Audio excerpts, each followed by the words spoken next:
I'm Alan Walker, this is ChatTalent, and I'm here today on Unleash with Ben Gledhill from Yodel. Ben, good to see you. Yeah, how's it going, Alan? Yeah, not too bad, thank you, mate. Not too bad at all. So, why are you here today?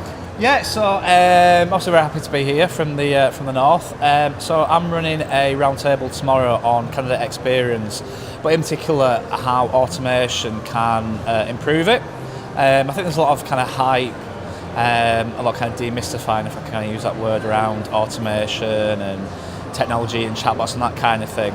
So I'm going to really run the roundtable to get some really good opinion on how people think automation can help, and obviously, there'll probably some opinion against it as well. What kind of people have you got coming to the round table? A good mix. So I think we've got some kind of leaders, obviously kind of from a more strategic level, all the way down to kind of recruiters from all shapes and sizes, big organisations, multinationals, right down to SMEs. And I guess the thing that they've all got in common is the need to deliver a good candidate experience. And what's your personal interest in this? So I mean, I'm a bit of a geek when it comes to candidate experience, simply because whenever I've been hiring in whatever role I've been in, I've always tried to put people that I know at the centre of what I'm doing. So I always think to myself, how would my mum or my dad feel kind of going through this hiring process? And I think recruitment, talent acquisition, whatever we're calling ourselves, we've got a huge responsibility to make sure that we truly look after people. And what I mean by look after people is, no feedback black holes, they know what's happening all the time. And although it's a bit of a simple word, we're being fair. We're giving people a fair crack of the whip, and they're getting all the information prior to the assessment. And if it is a no, which often it is on a lot of occasions, they're getting really good tangible feedback to help them in the future.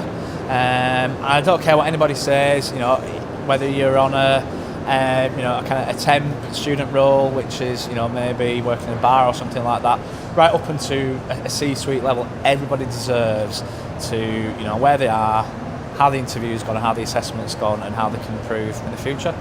Because it's ultimately a job, a career, an application for a role, etc.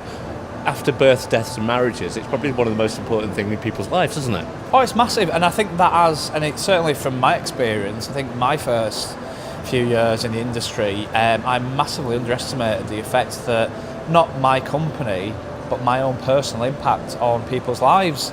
Whether it's a quick call at 8 o'clock in the morning because they're taking the children to school, or a call at 7 o'clock in the evening when they've put children to bed and fed all the rest of it. Just to say, hi Alan, I know you're chasing feedback, just so you know, we're still going through the assessment process and we'll come back to you as soon as we can. Just a 10-second call like that can put someone's kind of heart and mind at rest. And I think that for me, don't get me wrong, technology is amazing, all the rest of it, but it's a little 1% that for me really make the difference. And just talk to me a little bit about that 1%. So, chatbots is a big piece of what you're doing at the moment, isn't it? Yeah, so we've had some really good success at Yodel when it comes to chatbots. Obviously, we're a parcel delivery company. At our busiest time, we get around about 5,000 applications per week. And they're simply, without hiring an army, there's no way that we can speak to every single person and give them that real kind of concierge kind of experience that we aim to give our customers. So we actually use chatbots for two reasons. The first one is to help people navigate our careers website. So whether it's finding about our benefits, finding about how to apply for the right kind of role. Secondly, we use chatbots to actually pre-screen candidates. And what I mean by the little 1% is the data that we've got actually has shown us that just as much people are using the chatbot to pre-screen themselves out of work hours than during work hours.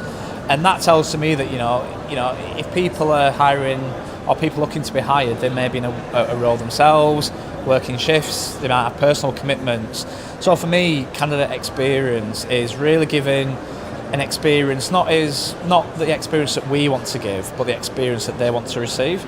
That makes sense. Yeah, absolutely. Because if you're a driver for another company and your hours are 9 till 5, you don't stop pretty much for that whole day, do you? You're constantly on the move. You can't afford to set aside for half an hour and do an interview on the phone with a recruiter, but you can afford to go through something like a chatbot experience in the evening or whenever you are free. Exactly, yeah. And when we were working on some of our personas for drivers, we asked them, if the big if we were to automate this side of the process, whereby we ask you the same questions we would over the phone via a chatbot, a lot of the kind of feedback that we got was, yeah, why not? Because yet again, it's 2019. Technology is growing every single day. For example, when I updated my mobile phone last year, I didn't use a chatbot. If I have an issue with my boiler, I speak to a chatbot for whoever, British Gas, I think it is. So now people are becoming more used to automation and technology. But I think the one thing that I will say is we've spent a lot of time on things like our tone of voice, content. So even though the process is automated, there's still that human feel there. The tone of voice is very similar to what they would receive if we're speaking to somebody over the phone. And it's gone that well that we actually have people phone in the office wanting to speak to the chatbot that they've just had a conversation with. So for us, I say, do you know what, would it work for every role? Who knows? The technology is still quite new. But for us, it's enabled us to really give a kind of experience that people really, really enjoy and one that they actually want. I think chatbots will become more prominent, particularly as the managers of today are replaced by the people who are in their 20s now, and they're used to the technology, they're comfortable with the technology, and it'll just be second nature to them. Yeah, definitely. And I think that's one thing that recruiters, especially recruiting leaders, have to look at. I'm a big fan of transformation. Looking at what you do, how can you streamline, and it's not about replacing human interaction. It's about how can we take our recruiters who add lots of value, is that value best placed doing something that potentially could be automated? So for example, we've also automated our assessment booking. And people are happy to book themselves in online because guess what? They book hotels online and they order food via Just Eat. So for us, recruitment is like no other industry. It really needs to catch up with technology. Or more importantly, it needs to speak more to the end audience. And instead of us saying, well, we like this technology, ask them, ask their opinion. Exactly. Thanks, Ben. Appreciate it. Cheers, Alan. Cheers.